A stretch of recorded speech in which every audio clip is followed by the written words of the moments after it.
Welcome back, Inebri-art. This is Andy, the Inebri-art podcast. Once again, recording from my home because we still can't really go anywhere.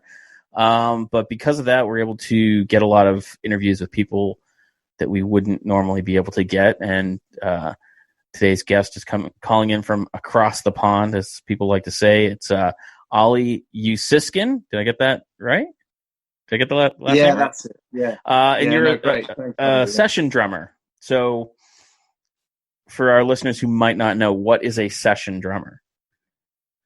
Yeah. Okay. Well, basically, session drummer primarily is a let's maybe change it to a session musician. Oh, maybe. I'm sorry. So, Okay. Yeah. I mean, just for an example, any musician who's a session musician primarily is someone that back in the day maybe mostly made their wages from doing recording sessions in studios, for records and that sort of thing. But I mean, it can be a wider term for musicians, in general that do live sessions as well. So session musician can basically mean a musician that basically is for hire for recording sessions, live playing sessions, so playing live shows, and and so on. So I mean, yeah, it kind of covers a whole range of stuff. So for example, if we think of artists who are quote unquote solo artists, like say Prince or something like that, but the drummer that he would hire to go on tour with him and record with him would be a session musician. Yeah. I mean, exactly. And basically, so that would mean that he would hire, like a freelance person, a freelance musician, or freelance musicians for his band. Mm-hmm. And that means that everyone's kind of employed on an individual basis, and they are all sort of separate in what they do. So what's the benefit? Like, do you prefer that way? Or I mean, obviously you prefer that way, that's how you work, but what's the benefit opposed to that of being in just like a regular band lineup? Yeah, well, I mean, the difference would be like, there are some drummers, like John Bonham with Led Zeppelin, or Neil Peart with Rush, or Mitch Mitchell with Jimi Hendrix, and there are drummers that have made their name from mainly working, with one band. And they've, become established from just being in that band, and they're known mainly for being in that band. But I guess people that are session musicians, tend to kind of,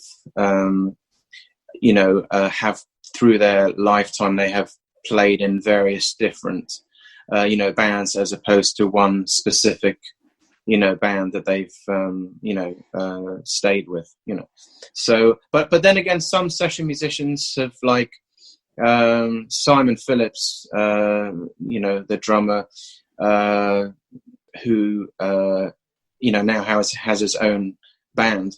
But Simon, was in bands was in Toto, the band Toto, for many, many years. And then, you could take another example, Vinnie Colaiuta, the session drummer who, originally back in his 20s, I believe, worked with Frank Zappa. Or it may have been in his late teens, I'm not sure. But he was with Frank Zappa for several years. And then he later on went on to being Sting's drummer in Sting's band for, I think, over 20 years. So, I mean, So I mean, I guess that's probably, the difference, the main difference, And so how did you, I mean, were you always into drumming? Is that like what you started off on, and how early did you get started? Yeah, I mean, when I was a kid, my mother accused me of bashing the hell out of her pots and pans, you know, and getting everything I could get my hands on to kind of drum with, probably, using, my cutlery at the table. But yeah, I mean, then it kind of went on to, I remember very sort of early recollections of my childhood. My dad had a friend, Scott, who had a record company at the time, was involved in the music business. And Scott, lived, in North London where we were living. And my dad took me over to Scott's house once, and Scott had a whole drum kit set up, in one of his rooms in his house, and let me sit down and kind of have a bit of a play on it. And it was really exciting. And then later on, I was kind of at Sunday school, they call it. And I was, at this Sunday school kind of club. And then I think in the other part of the building, there was a band rehearsing for a musical. They were going to do a musical performance in this building. So I went along to sort of check out the band. And I was very young at the time. And I went along and, I saw the drummer playing, and just something clicked in me. And I just thought, wow, I'd really love to be able to do that. And then, luckily for me, when I literally started secondary school, so I was 12 years old. Mm-hmm. I saw a notice in the school saying drum lessons, and I signed up for the drum lessons, and I ended up. This is quite a funny story, actually. I signed up for the drum lessons, and the drum teacher was teaching at the back of the school hall. So if you can imagine, there's like this massive hall where, you have, you go at lunchtime, you have your school dinners. And then right at the back of the hall, there were these little rooms, because the hall had a stage at the end of it. Mm-hmm. Where the head mistress would stand and give her speech, at assemblies. And then behind that area in the back, there were lots of little rooms, and that's where I think a lot of the music lessons, or some of the music lessons, went on. So that's where I'd found out my first drum lesson was going to be. So I went into this room, and there was this kind of older man. When I say older, I'm not sure how old he would have been then. Probably maybe in his 60s or 70s. But anyway, and he was sitting in this room with one drum, with a snare drum, a single snare drum. And I just thought, well, I've come for a drum lesson. Where's the rest of the drums? Cymbals, bass drum, yeah.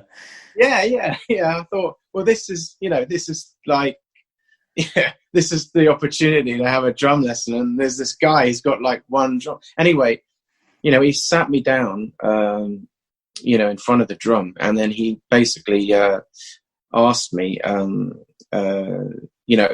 his name was Cyril, actually, the drum teacher. And Cyril asked me, he said, okay, let me see what you can do. And I just thought, what do you mean? You want to see what I can do? But there's only one drum there, And you see, that's where the education went from there, because he started me off on basic, what they call the rudiments of drumming, which is the hand exercises of drumming.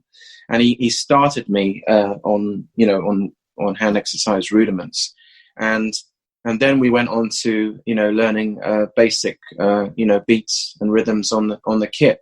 But it was a really good way, actually. And kind of later on, I understood why he just started with the one drum, because, a lot of drumming stems. I mean, if you take a drummer, for instance, like Steve Gadd, the very famous session drummer, who's worked with everyone. I mean, Steve worked for many years with Eric Clapton. He plays with Eric Clapton. He's in Eric's band. He's played in the past with Paul Simon, James Taylor, Chick Corea, many, many different great bands. But Steve started, if you watch any interviews with him, he'll tell you that he started drumming from drum corps, from marching band. Right. Mm-hmm. And that's where he gets some of his kind of trademark, rhythmic things on the snare drum that he does, because it all stems back from, and you can hear that in other drummers like Buddy Rich, Gene Krupa, some of the other drummers, Tony Williams even, Tony Williams, if you ever see him do, Tony Williams was the drummer that played for Miles Davis. Okay. Miles Davis's group when Tony was a child protege, and he played with Miles Davis when I think he was about 16 or 17 years old. Oh wow! When he joined Miles's band in the band was Herbie Hancock, Ron Carter, and Wayne Shorter. Probably one of the most iconic bebop jazz bands in my lifetime that I've ever heard. Sadly, I never got to see the band live, but I mean, I've seen footage of the band, and I've got a lot of their recordings. But Tony, when you see Tony, when Tony used to do drum clinics, and when you used to see him perform on his own, he did a lot of work on the snare drum, Mm-hmm. and you could tell that he'd really worked on his rudiments, on his hand, exercise rudiments, because of the way that he was playing, and so, the way that he played, with his hands on the snare drum. So, with such focus and, definition, so. Yeah. So at what point did you kind of look at this interest in drums to becoming like a career? Like, when we right away being like, oh, I want to be a professional drummer, or did it kind of come later in life? Yeah, I mean, I was actually quite a late starter, to be honest. I didn't start playing professional gigs probably until I was in my 20s, I'd say. But I was quite involved in education before that, so I actually spent quite a bit of time studying in America. And, Hey, you're saying you went to school here in Boston? Yeah, well, what happened is there was a drummer that basically what happened is there was a drum teacher in Boston who had a drum school, and his name's John.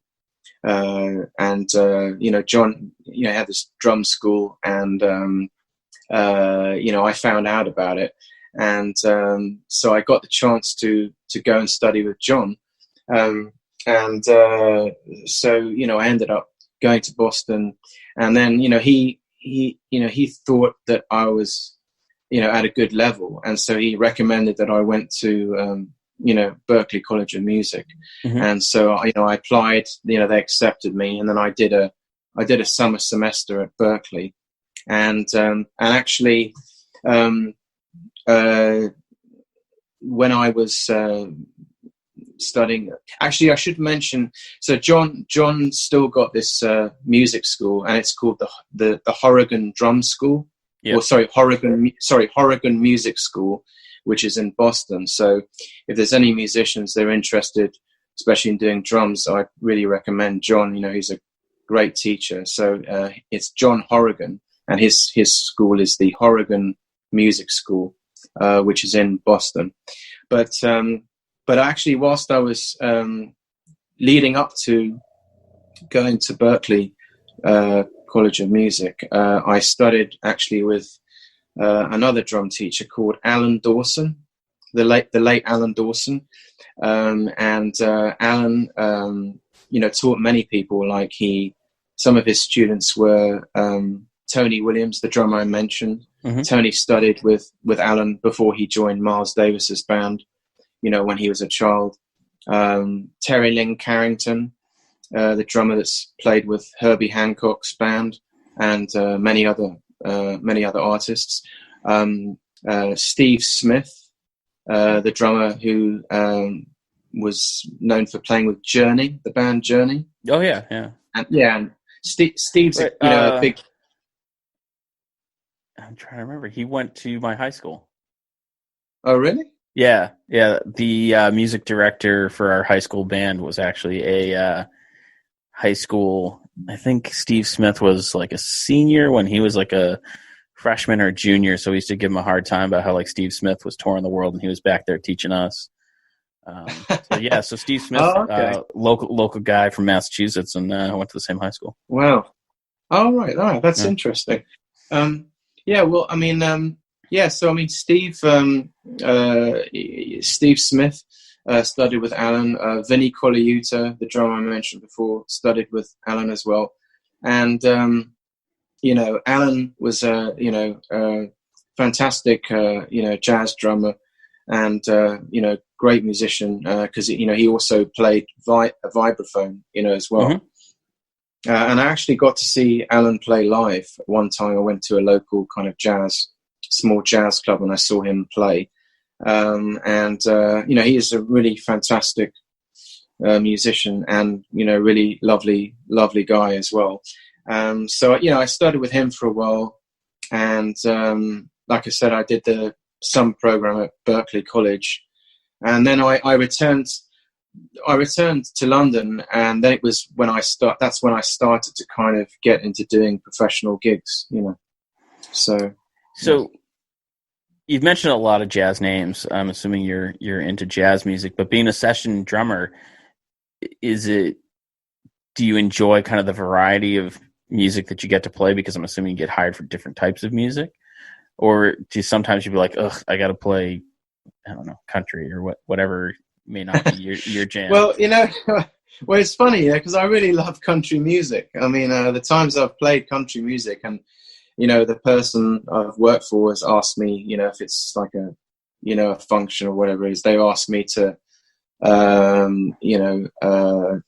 learn a bunch of tracks.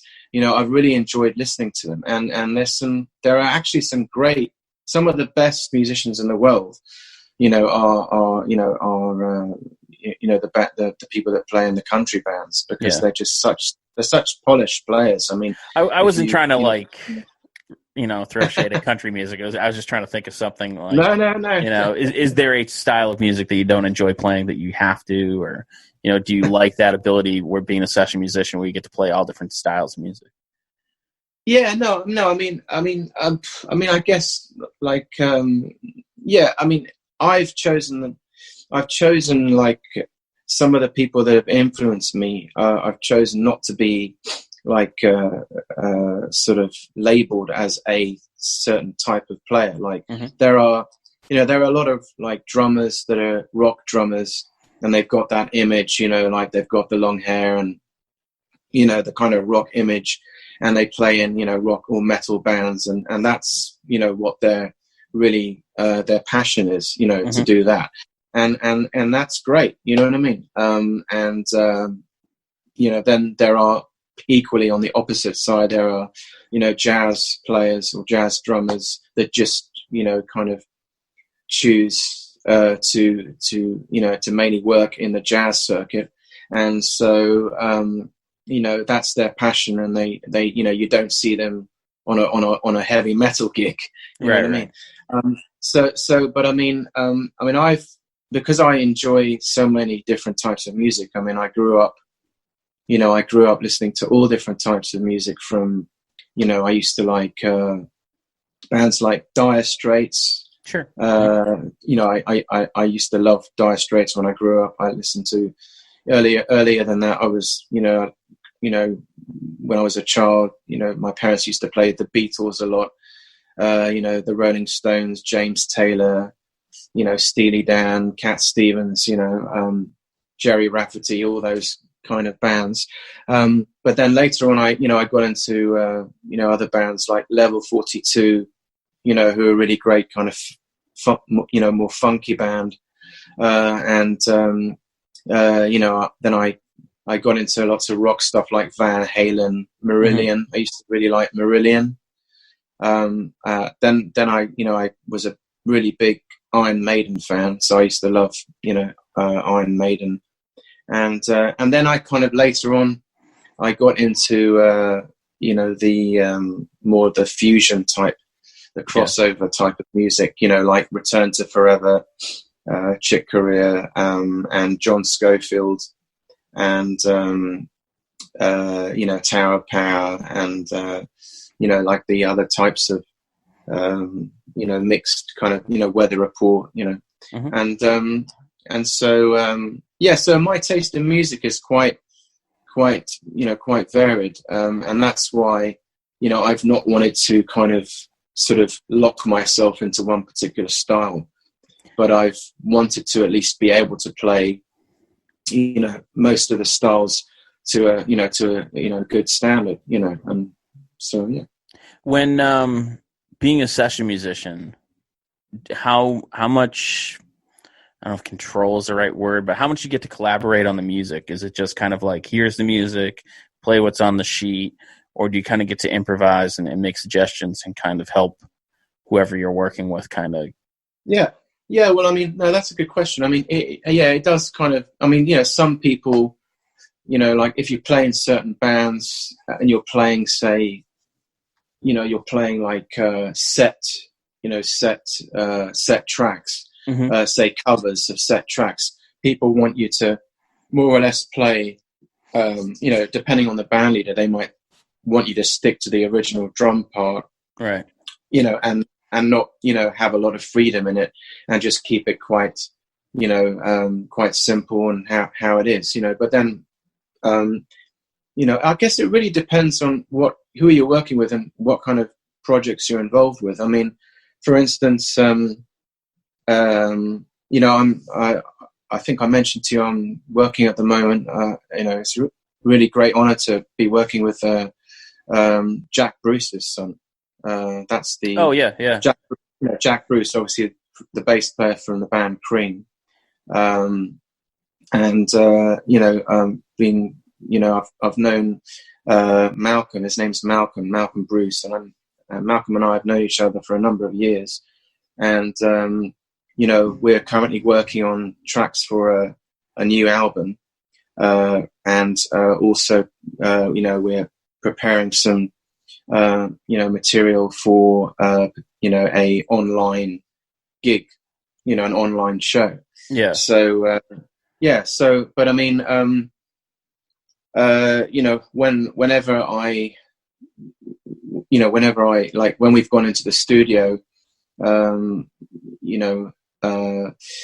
Malcolm's wanted me to obviously follow the phrasing, of the tunes, Mm-hmm. but he's very much allowed me to kind of put my own interpretation into it, Right. and have the freedom to express myself, which is great, and it just means that, like if you're playing a tune that you heard someone else play on, and it gives you your own chance to kind of interpret it in a different way, Mm-hmm. or if someone's programmed the drums, say, and then they've given you something that's got programmed drums on it, then it gives you the chance to kind of be creative with it and come up with your own interpretation of, what you might play, so yeah, I mean, I guess in answer to your question, it really depends, I guess, on, the type of band you're working with, and, the band leader, the person that's in charge, what they really want out of you, in your role, I suppose. And so you've mentioned it depends on the band leader. You've gotten to play with some pretty big name people, including the one that you initially reached out to me. You played, and not everyone realizes this, that he even made any music, but with Christopher Lee. Yeah, that's right. Yeah. And if you're living under a rock and you don't know who Christopher Lee is, I mean, he played Saruman in Lord of the Rings, and Count Dooku in Star Wars, and Dracula in the Hammer horror movies. I mean, he was knighted. So, what was that like? I mean, was that intimidating? Did you get to were you just playing kind of like the track and like he would record later? Did you get to play with him at all? What was the experience like? Yeah, I mean, that's a good question. Well, I mean, first of all, obviously, Christopher Lee, legendary, iconic actor. I mean, I don't know if people realize, but Sir Christopher Lee in his lifetime, he starred in, we're talking about over 200 films, Mm-hmm. you know. And he didn't even get started acting until later in life. Yeah, no, that's right, actually. Yeah. That's right. He actually, he did start, quite late, I believe. I wouldn't like to quote, but I think he may have started, could have been in his 30s, possibly. I could have got that wrong, but yeah, I mean, it goes back to the 40s. Mm-hmm. I mean, the Hammer film, when he worked for Hammer, the Hammer films, when he was playing Dracula and various other roles for Hammer, that dates back to the early 40s, right? 1940s. But I mean, I'm a big horror fan, so I love horror films, and me and my friends, when I was younger, we used to get together, and watch a horror film, and we used to love the Dracula films, yeah, because they were kind of like sort of classic cult films, and still are. Mm-hmm. I mean, the Dracula films are still shown regularly on the TV. I don't know about over there, but they're shown regularly. No, not usually. I mean, we can find them, but it's not. Yeah. I feel like Christopher Lee. See, this kind of goes back a bit. When I was a kid, and TV wasn't quite so universal, and like there were more regions to it. It seems like each region had like a low budget horror movie type show. Like I know New York and New Jersey had Chiller Theater. Boston had Creature Double Feature. Elvira was kind of like one of those things. So if you had like shows like that, you could find the Hammer horror movies. But nowadays it's just like you can go online and find anything. So. Yeah, I mean,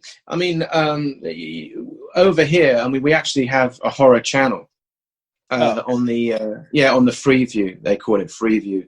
I think it's channel 70 is the horror channel, and they are regularly showing Hammer. They show quite a few Hammer films. Like they had the Ghoul. I wonder if they're on that streaming. Have you heard of the horror streaming service? Sure, now I'm not going to be able to remember the name of it. But it's kind of like a Netflix, but it's just horror movies. Oh, okay. Right.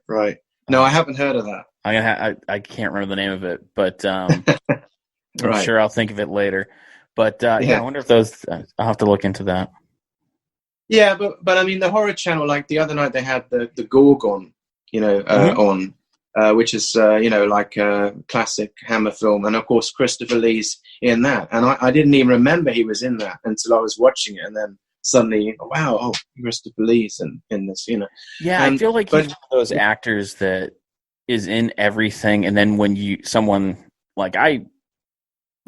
didn't have Hammer as much, so I kind of found out about Christopher Lee later in life, and then you go back and watch movies that you've seen, and you go, "Oh, he's in this.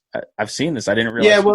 Yeah, well, that's true, because I mean, I know I'm going away from the subject of your question, but I mean, just to kind of talk a bit more about Sir Christopher Lee. I mean, he, I guess he kind of later on in his life was, very.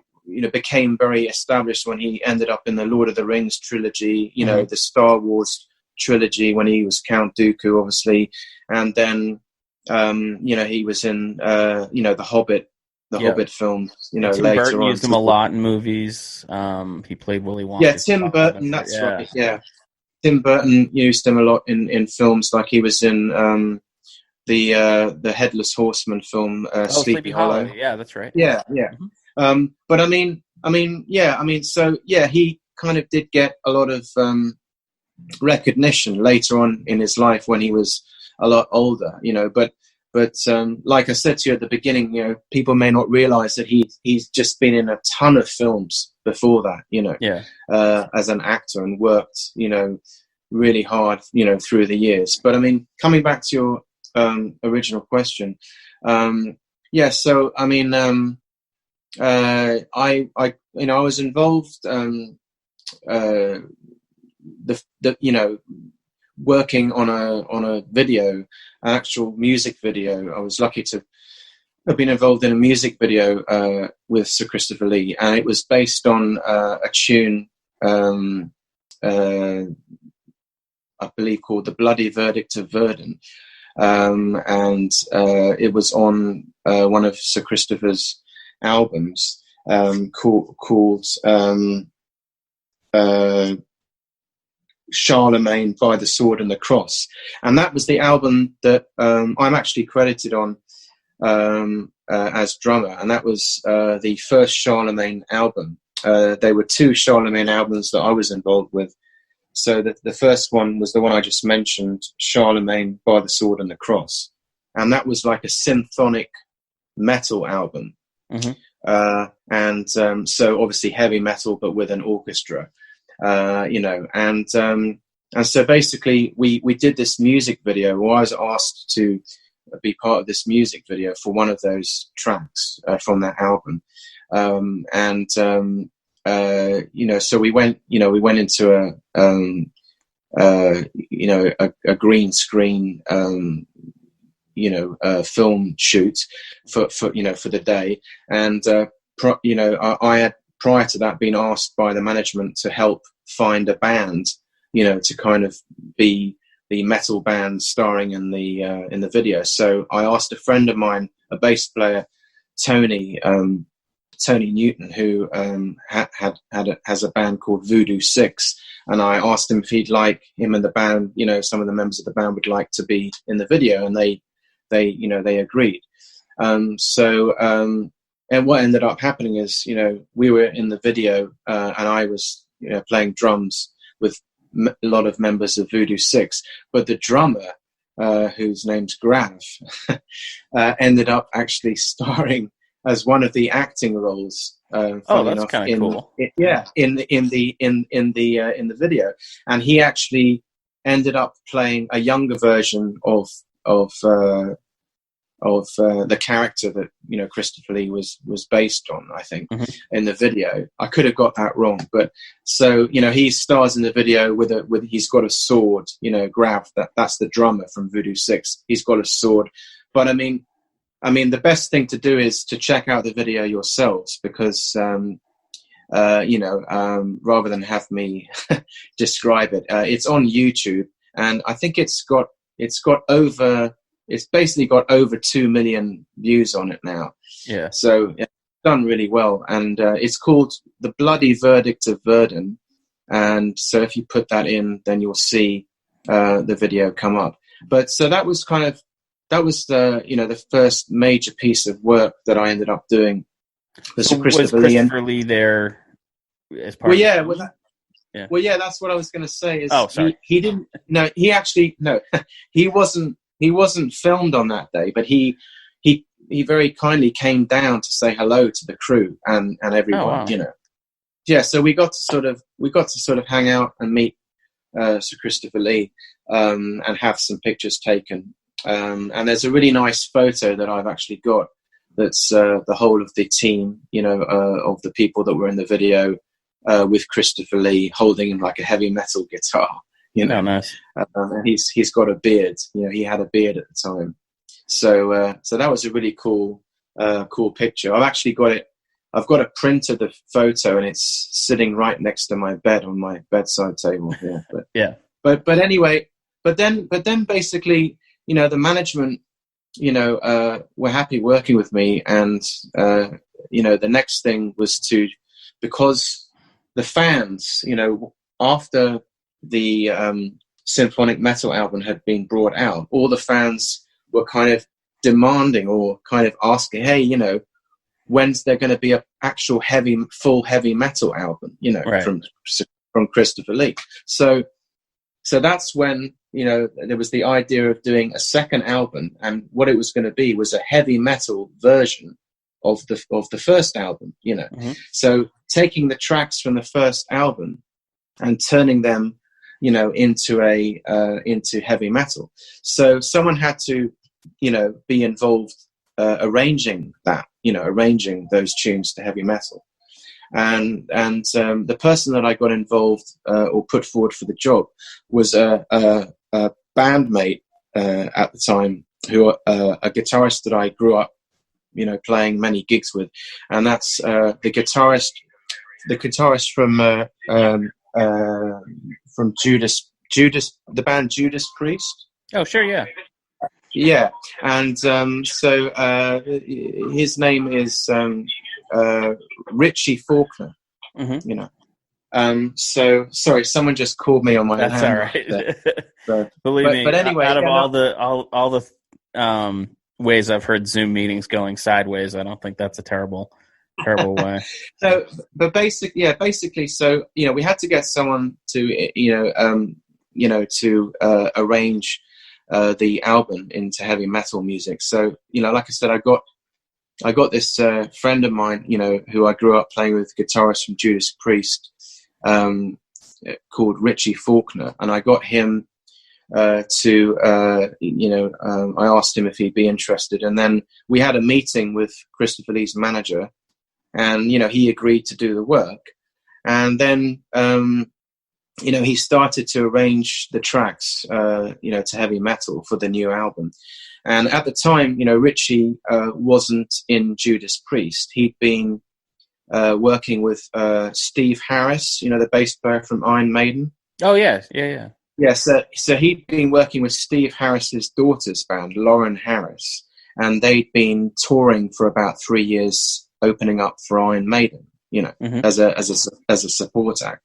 So Richie'd been busy doing that, but then, I guess he must have been on a break, and he had some time. So he was arranging the tracks, but the manager of Christopher Lee arranged for Richie and I to go with him to Christopher Lee's house in London and spend an afternoon with him, Yeah. So it was really cool. So, he took us up to, where Sir Christopher lived, and, he came down the stairs, and, we went into, a sort of park area, and we sat down, and, we just had a really nice chat, for an hour or so, and it was really nice. Now, and when then, you're sitting there with someone who's been knighted, do you still have to call him Sir Christopher Lee, or do you shorten it to Chris, or Sea-Dog? Yeah, no, or... I must admit that I was kind of, every time I've met Sir Christopher in the past, I was a little bit starstruck, Yeah. I mean, so I had this. Yeah, so I had the tendency to kind of go a bit quiet and let the other people do the talking, Yeah. So yeah, but anyway, yeah. So yeah, following on. So Richie, was doing the arranging of this heavy metal album, and then what happened is he got the call to audition for Judas Priest. So he had to stop, or he couldn't finish arranging the album, because he ended up getting into the band. They accepted him and took him in the band. He did some extensive rehearsals because they had a tour, a big tour coming up, and then he went straight off on tour with the band. So fantastic opportunity for him. We were like really, really happy, obviously, Yeah, I mean, that would be like a bonkers call, being like, I'm sorry, I can't continue to work with Christopher Lee. I have to go on tour with Judas Priest. Yeah, exactly. But I mean, it was brilliant. We were really, really happy. And, it kind of added something as well to the whole project. And so, yeah, and then in the end, the rest of the tracks were arranged by the guitarist, the person who ended up playing guitar on the album. And the album's called Charlemagne, The Omens of Death. So the first album, Charlemagne by the Sword and the Cross, and the heavy metal album I'm just talking about was Charlemagne, The Omens of Death. And both of those are available on iTunes and Amazon. You know, so you can still buy the albums and download them. But basically, the guitarist who ended up playing on the album and arranging the rest of the tracks is called Hedras Ramos, and he's from Guatemala. And his father, Hedras Ramos, as well. They have the same name, but the son's Hedras Ramos Jr., I think it is. Right. And then the father's Hedras Ramos, and he's the on the album. So it's a father and son team. And then, you know, I did the drumming for the record, and then there were various singers involved, but obviously the main singing and narration was done by Sir Christopher Lee. And so you know, we did the album, and it was featured everywhere. It was featured in Rolling Stone magazine. All the online papers, you know, covered it. And also it was you know, there was a lot of press, you know, for it at the time. And also, you know, it obviously was a record breaker because it meant that Sir Christopher Lee, at the age being in his early 90s, was, you know, then went on, you know, he was the oldest male singer to release a heavy metal album, you know. Oh, sure, yeah. I mean, I remember when it came out, it was huge, like huge news. Well, yeah. Well, yeah. So I mean, you know, so and then basically, the other work I ended up doing was after the heavy metal album, I was asked to play on a couple of a heavy metal Christmas track, you know, with a bonus track, so 2 tracks. And they did really well, actually. Again, they're available on iTunes and Amazon. The main track was Silent Night, I think it was. Or no, sorry, The Little Drummer Boy. That's right. And the bonus track was Silent Night. I could have got that the wrong way around. It may have been the other way around. But the 2 tracks were The Little Drummer Boy, you know, the classic kind of Christmas tune, and then the other one was Silent Night, and we did them in a heavy metal, you know, in a heavy metal style, again arranged by Hedras, the guitarist. And you know, all of the Omens of Death drum tracks and Christmas tracks I recorded in studios in London. In fact, the later part of the Omens of Death, the last few tracks and the Christmas tracks, were recorded at a great studio that I'd recommend people to use in North London, Muswell Hill, called Bonafide Studios. And you know, the guys there are super, super nice. Brian, I've known for many years, you know, who runs the place, you know, great guy. And so they're really, really cool people to work with. And then the majority of the tracks, when I first recorded them, the Omens of Death drum tracks, the majority of them were done in another studio, which used to be in Totteridge area, you know, Totteridge and Whetstone in North London again. Now, do you think session musicians have a more personal relationship with the people in the recording studios because they're more likely to, you know, say, like, if I was going to record an album and I happened to be in London, I went to this studio and I needed a drummer, I would assume that I would, like, look to the studio people to be like, well, who's in the area? I mean, is that kind of some ways that would work? Yeah, I mean,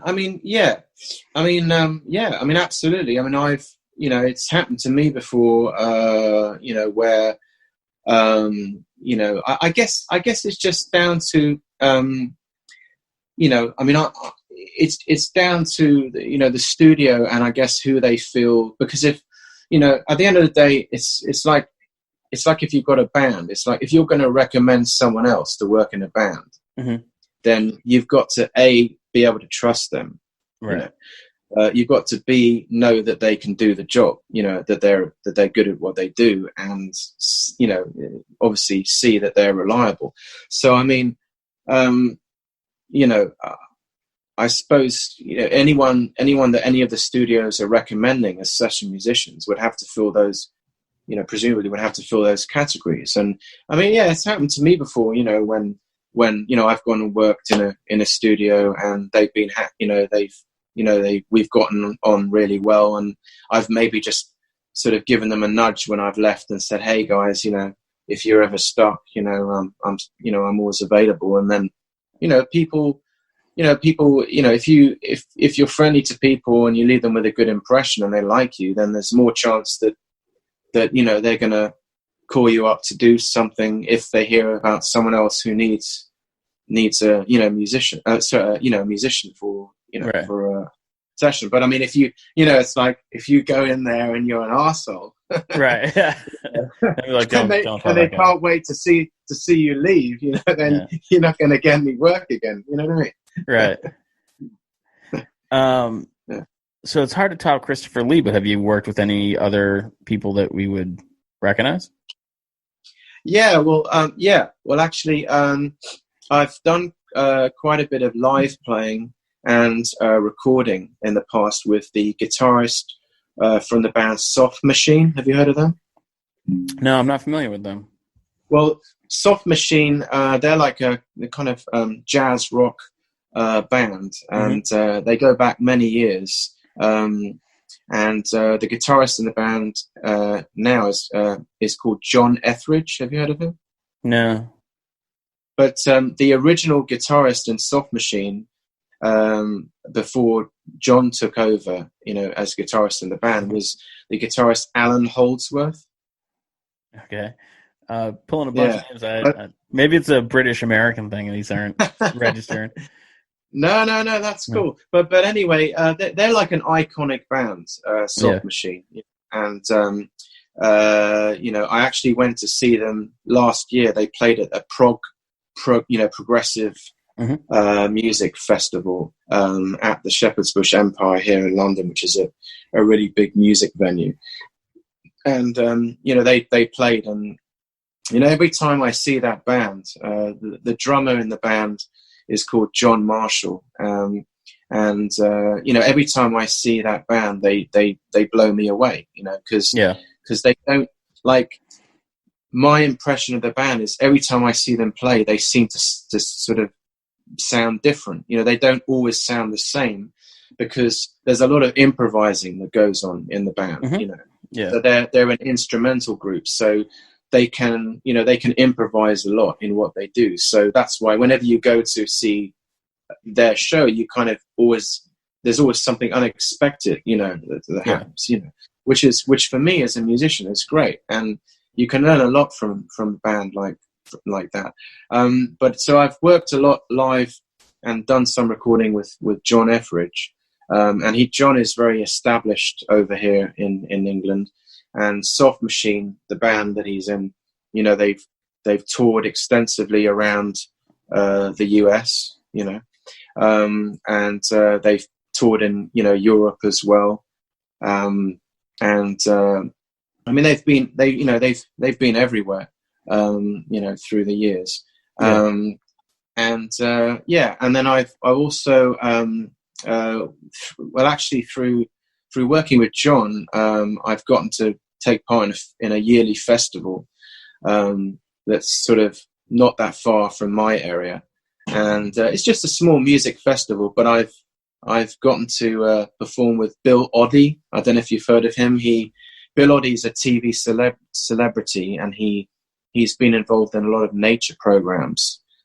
So he was on a television program for many years called Nature Watch.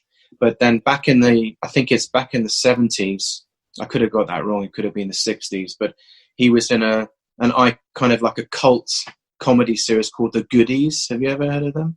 The Goodies? I don't think so. I do watch a lot of British TV, but I don't think I've ever heard of that. Right. Well, But I mean, Bill was and he's also Bill's been involved in music, and he had a hit actually in the charts, in the music charts, back in the day called the Funky Gibbon. Okay. You know? And so Bill's been involved in music as well, and he sings. Bill sings, and so it's been great. It's been great doing the gigs with with Bill and John. And then in the past, I've one of the first albums that I played on as a session musician was a jazz album that I ended up on one track, and it was a lady called B.B. Cooper who wrote the music, and it was called Best of British Vocal Jazz, and it starred a lot of very established jazz vocalists like Jackie Dankworth and Barb Younger and Simeon Cosburn, who ended up being the singer on the track that I was on. But the main drummer on that album's a drummer called Mark Fletcher, and Mark Fletcher was the drummer for Ronnie Scott's Jazz Club. So I don't know if you heard of Ronnie Scott's. It's a very famous jazz club here in London. No, I don't think I have. I gotta get to London more. I've been there, but not for very long. You should. Well, no, I mean, absolutely. But I mean, Mark happened to not be available on the first day of the week booking of the session. Was a whole week in a studio, and the first day Mark happened not to be available. So the producer, who's a singer, again a very established singer called Ian Shaw, he asked me if I wanted to come in, and do the be the drummer on the first day booking at the studio, for this album. So I came down for the whole day, and they ended up I ended up on one of the tracks on the album. So that was kind of like the first main record that I played on.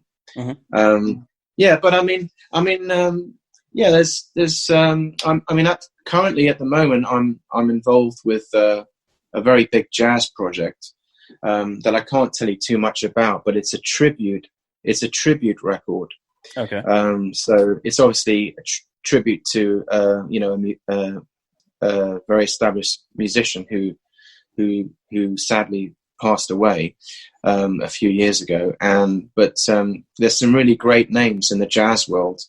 Some of them, American artists that are featured on this record. They're going to be featured on this record, and I'm the main drummer on it. And we've done some really amazing tracks. So I think it's going to be a really great record, and I can't wait. You seem to really enjoy the studio life, but if Judas Priest ever called up and needed a touring drummer to travel, I mean, is that something that you would ever consider? I'm just using Judas Priest as kind of, but is that something in the back of your mind that you'd want to tour, or are you just kind of happy to be in the studio? Yeah, I have done some touring in the past, I don't think it's possible at the moment to travel many places due to the current situation, right? Now the tours are I went to the living room and the kitchen. Yeah, exactly. Yeah, no, but the apartment tour. Yeah, exactly. No, but touring. Touring is definitely on the agenda, and it's something that I'd really like to do more of. So who knows what the future holds? But with the current crisis, I think it's. I read something in the press that along the lines something like they said now worldwide there's been about 300,000 deaths. From this disease. Yeah. Pretty much, I'm already seeing events in the fall canceled. I don't think we're going to see any kind of gathering of any size really until Yeah. next year sometime. Yeah. I mean, I actually, I put, I put something out actually on social network and just asked people. I said, when do they, when will live music, start up again? And it's interesting some of the replies you get, or the comments you get from people, because everyone's, nobody actually knows, so everyone's kind of saying something different, Right. But no, but I mean for a lot of, for all musicians throughout the whole world, I think it's a very difficult time, and because nobody, I mean all the touring bands and all the artists and even the local bands, nobody really knows when everything's going to start up again. Right. And and I mentioned this the other day. I would have thought that if a lot of the these like venues and certainly the the bars, the bars over here where a lot of the bands play, if they eventually open, I would have thought the first thing on their agenda would be to to start getting their clientele coming again, Right. to get their clients coming again and create some business. And I would have thought the last thing on their list would be, let's hire a band. You know what I mean? Because that's going to cost money. Yeah, So, and it's what I don't know how it is over there, but around here, it's definitely going to boil down to what they're allowed to do. In Massachusetts, here they're talking about letting restaurants open.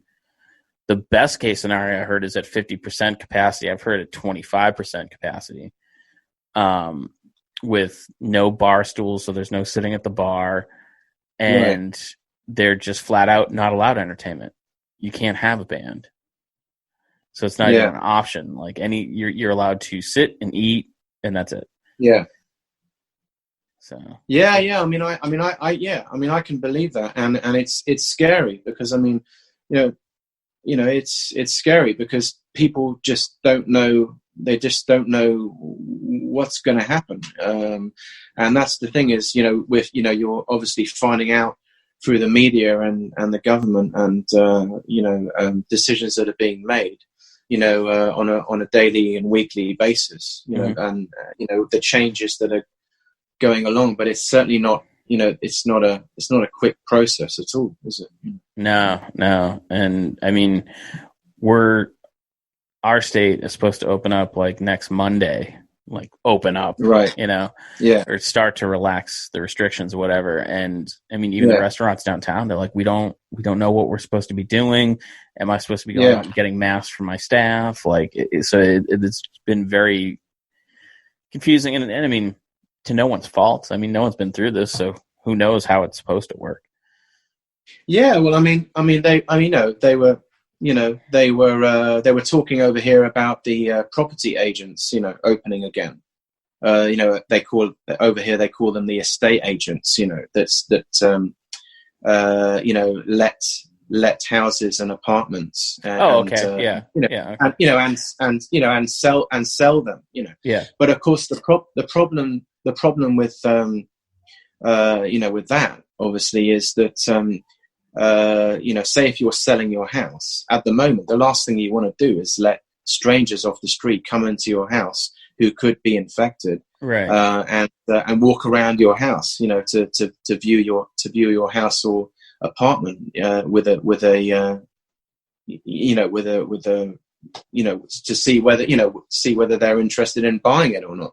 Right. So that's going to be interesting to see how the agents deal with that, because it's that's one I haven't heard about. Around, maybe Americans are more vain. The thing that everyone's going on about here is barbershops and hair salons, and people are breaking quarantine rules to go get their nails done. It's ridiculous. Right. Yeah. I mean it's coming back to what you were saying, it's going to be interesting because, I mean, like you said, even if they allow restaurants to open, like, how is that going to work? How are people going to socially distance, if you go to a restaurant, how are you going to socially distance in a restaurant? I can't, you know what I mean? I can't imagine how that would work. Right. I mean, certainly in a bar, it's like if you go, if you're going to go to a bar, you go to a pub to have a beer and just be like, yeah, it's like, okay, I'm going to sit over there, you're going to sit there, and then the third guy can go and sit the other end of the room. We'll wave at each other. I was talking with a friend of mine. I'm like, there's going to be no more private conversations because you're going to have to yell to everybody. Yeah. No, exactly.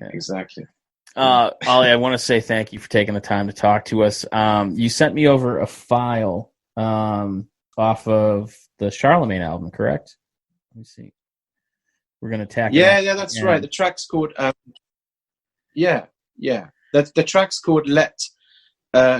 track's called Let Legend Mark Me as the King, and it's one of the tracks off the Omens of Death album. It's actually the 6th track on the heavy metal Christopher Lee album. Nice. So we'll tack that on to the end of the episode so our listeners can have a listen to, no offense, Christopher Lee and you. He's always going to get top billing, man. I don't know. But no, I want to say thank you for taking the time to reach out and chat with us. And no, hey, thank you, Andy. Thanks for having me. So it's been fun. Great to meet you. And yeah. And so our listeners can check that out and check out all the. I mean, you mentioned a ton of bands, so I'm gonna have some homework to do. And so thanks again, and thanks to our listeners. Yeah, no, I mean, thanks. Thanks a lot for talking to me, and like I said, a lot of the recordings that I've mentioned are available, online. So you've got the 2 Christopher Lee albums, Charlemagne, the Sword and Charlemagne by the Sword and the Cross, and then Charlemagne, the heavy metal album, The Omens of Death. There's the video that I mentioned. I was in, The Bloody Verdict of Verdun. That's just, you can look that up on YouTube. And then also there's the Christmas tracks as well, that you can find on YouTube, and they're on iTunes as well, I think. So yeah, quite a bit of stuff out there. Yeah. Outstanding. Well, maybe we can hold off on those Christmas tracks till December. yeah, exactly. All right, thanks, man. When I pass from this world to the next, when I am laid and my soul is put to rest, my legacy will be there for all to see. For how long after I am gone will my deeds outlive me? The apostle says we must all appear before our Christ, to judge my place in the world, the way I framed my life. 'Tis a fearful thing to fall into God's hands.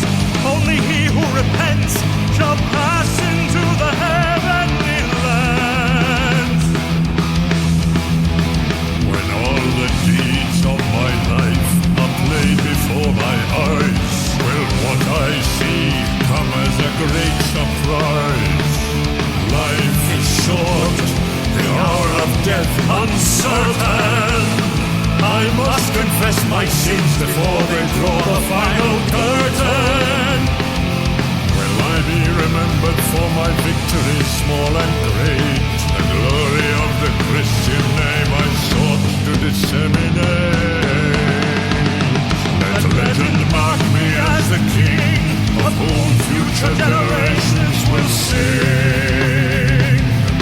Trust me not in my old age, when my will and strength doth fail. Forsake me not till I show forth thy arm to all the ages that are yet to come. For in time shall be revealed when all is on my face, in our was for the day. I am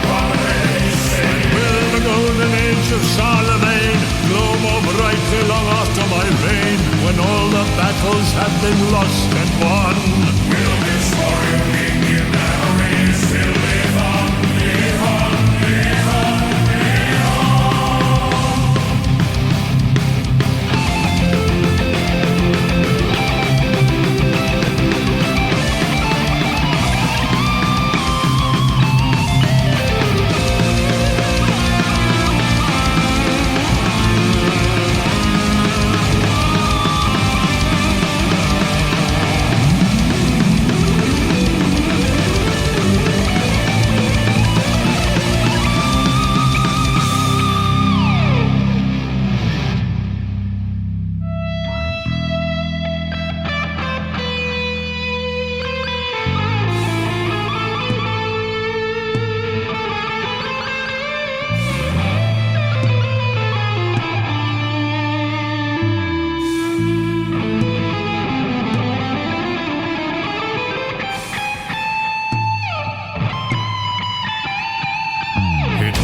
with the sword I overcame my assailants, those heathen hordes for whom menaces, gifts, and presents seem to speak louder than arguments and reason.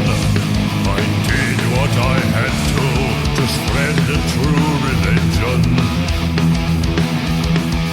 Was the terror of extreme punishment as a means to enforce observance of the doctrines of peace? There were, of course, moments I desired to surrender. My crown robes the royal horn and my holy scepter. Sometimes I wondered why I could not retire from this world to the peace of a monastic cell or a pilgrim to the Lord. Let the legend mark me as the king of whom future generations will sing. Lost me not in my old age, when my will and strength doth fail. Forsake me not till I show forth my arm to all ages that are yet to come. Morning time shall be revealed when war is on my face. King House was dominated, and will the golden age of Charlemagne glow more brightly long after my reign, when all the battles have been lost and won? Will this warrior king in memory still live on, live on, live on, live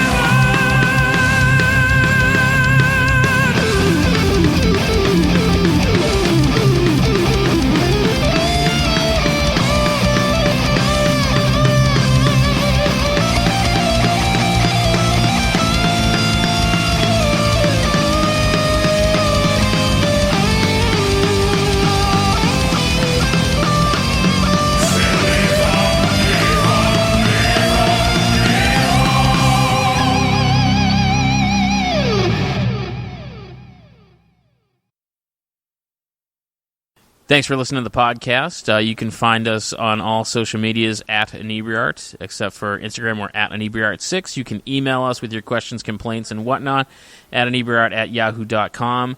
And if you're looking for more podcasts, you can check out the other podcasts on our network, Retro Redoctopus, America's Hometown Horror, and, of course, Bar Talk, Old Colony, and Inebri-art Podcast, the original. So check those out and subscribe and comment so we can reach more people, and thanks for listening.